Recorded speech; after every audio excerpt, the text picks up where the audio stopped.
watermark layer. Now, it's not by any means perfect. All the water stains over here.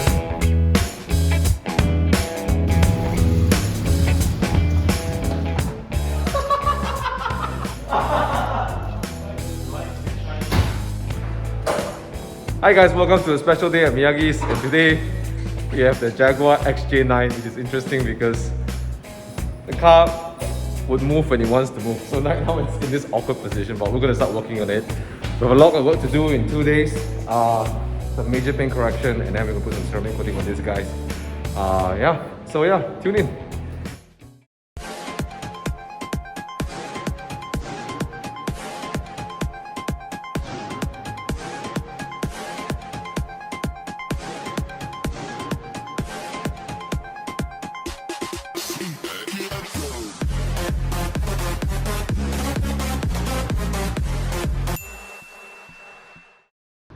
Hey guys, so we're ready to start working on the car. As you can see, even from here, the paint is in some dire need of some help. So, Royston, what's your diagnosis of this car? Very, very. I don't know how many varies to put, but bad condition. Bad condition. Very bad condition. It's very heavy watermark layer. I don't think you can even touch the clear coat. You are probably just touching all the minerals from the watermark, the swirls. You see the little spots that look like leopard print, not really circle, but look like little islands and like spots. Yeah, that is what we call watermarks. Yeah. So this one is very heavy. If you look at the windscreen, then they are slightly lighter, but you do see the dots, you know, like dot, like those are watermarks. It comes from as the water dries, the minerals are left behind, like calcium, like the magnesiums and all that, all sorts of minerals. And as they dry up, the minerals left behind will oxidize with the oxygen in the air, and it forms that what we call watermarks. You cannot wash with normal shampoo, right? No, because as the mineral oxidize, it's a process of like what we call rusting, oxidization. So as it oxidizes, it also pulls the clear coat and oxidize together, and then it kind of just bites into there already. Okay. Yeah. Okay. So normal shampoo is not going to pull it out. Sometimes claying do pull it out. Other times you're looking at polishing to tear it out. Yes. Okay, so that's the first one you see. What else do you see in the car? Of course, on top, underneath, it's not on top, like underneath the watermarks, there's a lot of swirls. Perhaps the rear will be easier to see. Take a look at the swirls. Whoa, what's that? If we come here, that's a scratch, right? On this, the boot, the scratches are circular. You can look at the reflection. I'm coming this side. Yeah, you can see the reflection of the light will come out in circles. So this is what we call swirls. They can come from any form of contact, touching, wiping, washing, drying, anything. Because there's a lot of random movement everywhere. Yeah. So, but these scratches, because they are all very uniformly one direction, it's probably from somebody either pressing really hard and wiping it, or something like that. Sometimes when you look at these areas, this area particularly, it's obvious that when somebody washes the car, because this area is swooped like this and it's long rather than wide, people wash like this. And it is very evident. You can see the scratches in this area are quite parallel to the direction of the body. So it's very obvious, because when people wash here, they definitely do this, and they like to lean their weight into the wash mitt for some reason. Don't ever do that. It causes more scratches. So just wash gently, and even the boot, the hood, anything, try to always practice washing in one direction, maybe up, down, or left, right, whichever you prefer. The less you wash in random motion, the less you get swirl marks. That's for contact washing. Okay, so what you're saying is all this is caused by poor washing technique. Poor washing technique. A lot of times it's just poor washing technique, all these especially. How about the little stain over there? Are these stains? You mean these? Yeah.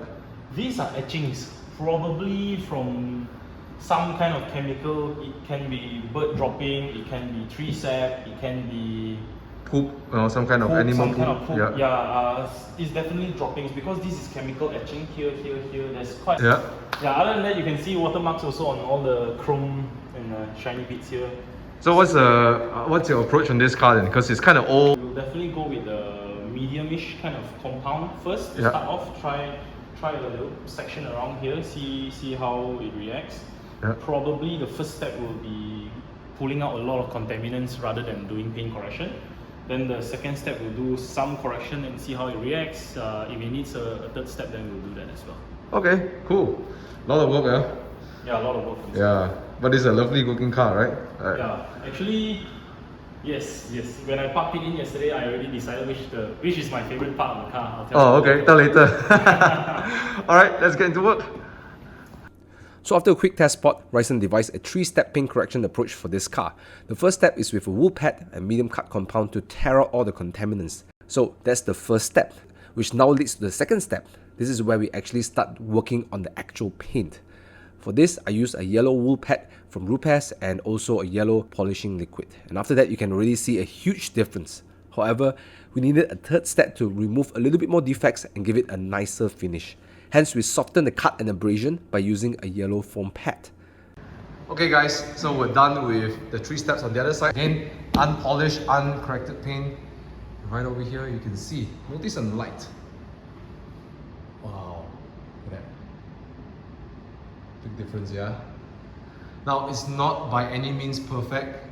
There are some things that we couldn't remove. Some very deep water etching, so watermarks onto the paint, right? So we're not going to chase that because we're going to burn a lot of the clear coat. I want to show you something as well, like this one over here. This is way too deep to chase after it. Again, detailing is about reaching a level of, excellence rather than perfection, right? So Ryson, you happy with this? Yeah, looks good.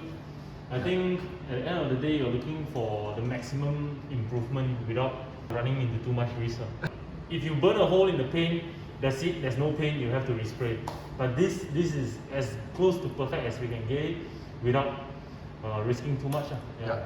And look at the glass as well. So we have a window which is full of watermarks you can see, and as we progress to this side, you can see the watermark disappears.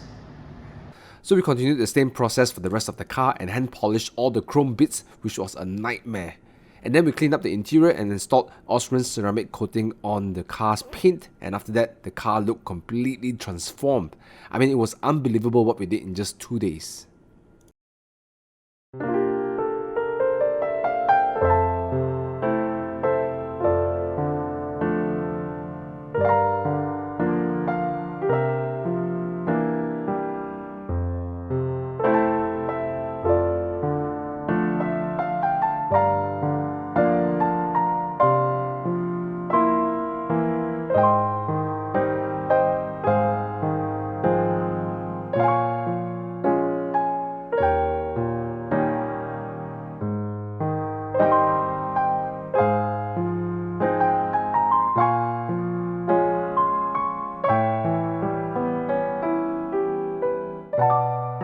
Okay, ladies and gentlemen, there you have it. The car is completely done, and the car has just been coated as well. So we're still waiting for the coating to dry.